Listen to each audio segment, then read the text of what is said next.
হবে। এখন থেকে আমি এখানেই থাকবো। আমার নানু বাসায় থেকে পড়াশোনা করব।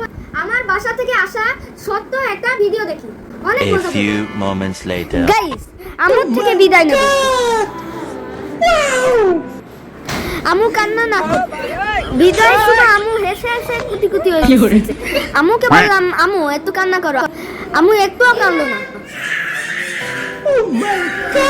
ছোট ভাইকে আদর করে রওনা দিলাম। হোস্টেল। কোন হোস্টেলে? আমাদের বাসা হোস্টেল। কত বছরের জন্য? 1 বছর। বলে যাও। আমু গেলাম। গেলাম। না না। বাইরে আল্লাহ হাফেজ দিয়ে দাও। না 1 বছর আসবো। আচ্ছা, কোথায় যাচ্ছ তুমি? 1 বছরের জন্য হোস্টেল।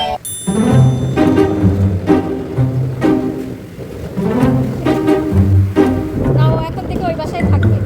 দাও দাও দাও দাও। চলে আসি আমাদের গন্তব্যে। এখন থেকে আমি এখানেই থাকবো। ধন্যবাদ।